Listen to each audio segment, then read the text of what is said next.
There is no light in this dark, cramped discipline chamber. No sound.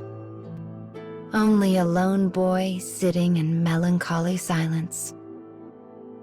Time and again, he has disobeyed the military's rules and substituted his own judgment for theirs.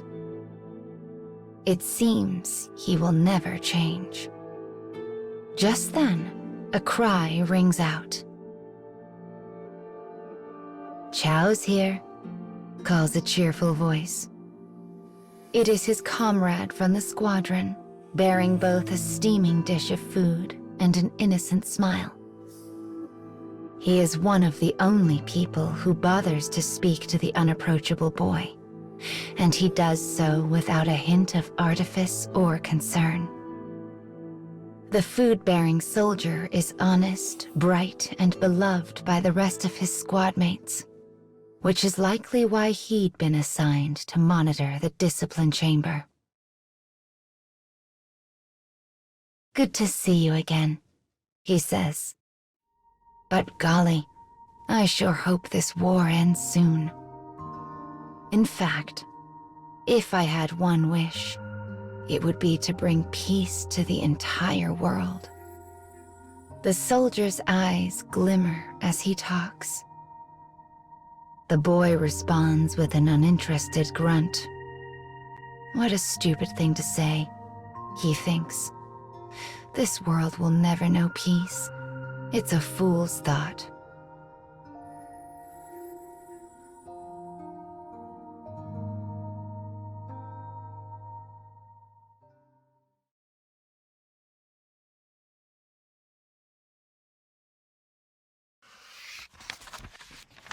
When the boy is finally released from the discipline chamber, he finds the rest of his unit engaging in a lively party.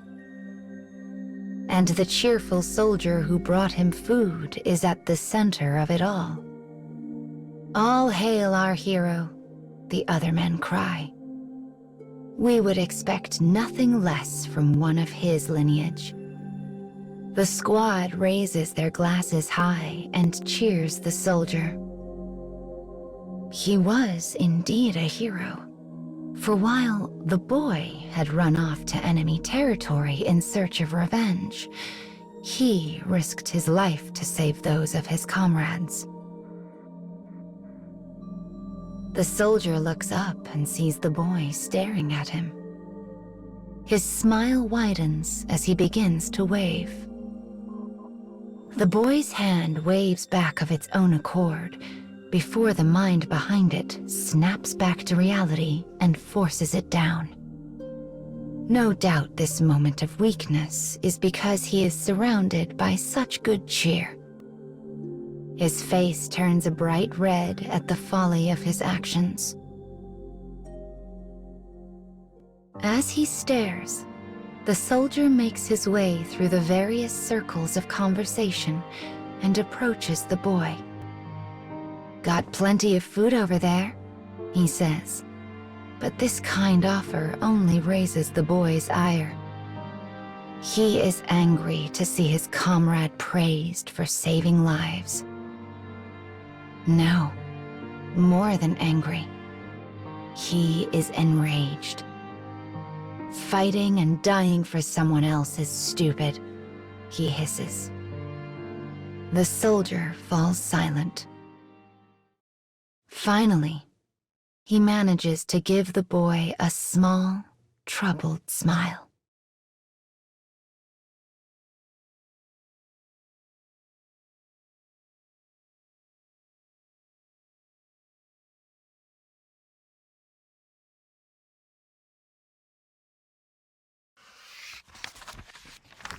The boy is surrounded by enemies in the middle of a torrential downpour. Again, he has abandoned his orders and his squad mates and chosen to attack on his own.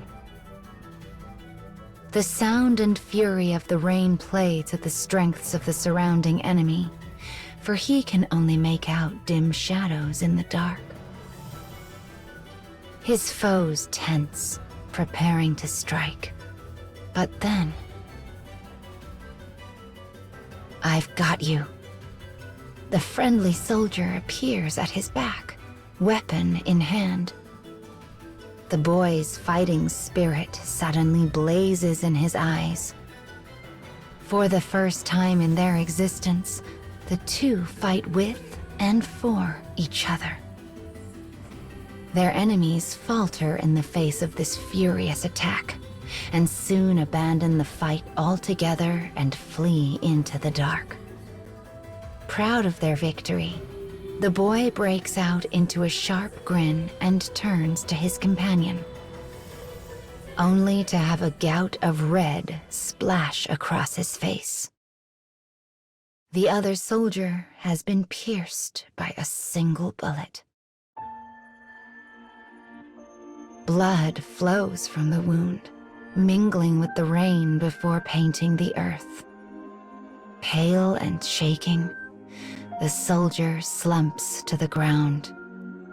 Why? Why did you help me? The boy asks.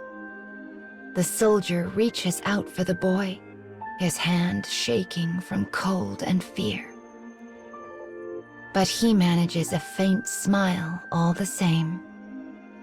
As he attempts to speak, the boy presses his ear to his lips so as not to miss a single word. He grips his hand tightly, as if that can somehow tether this vanishing life to the cold reality of the world.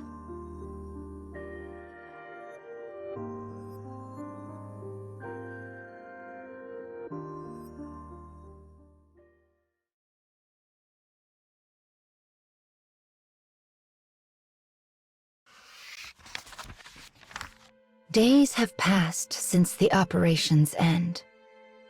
Uncountable people have come to pay their respects to the fallen soldier. Some knelt, many wept, but all spoke of him in the most glowing of terms.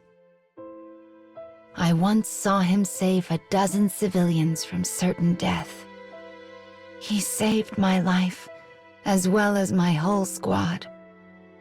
He was a hero who lived up to his family's name. But the boy remembers what he said, the last words he ever spoke as his life left him in that falling rain. I hated fighting. I was always afraid. But I had to live up to my family's expectations.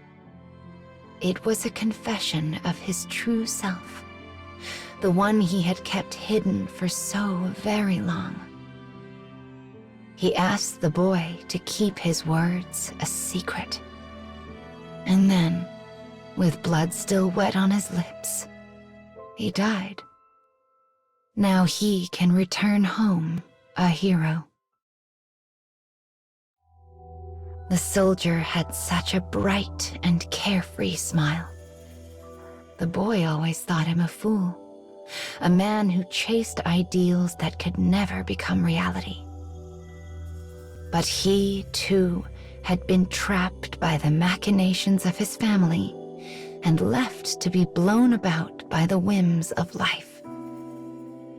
Thinking of this, the boy closes his eyes, mourning the soldier as he stands motionless behind his newly dug grave.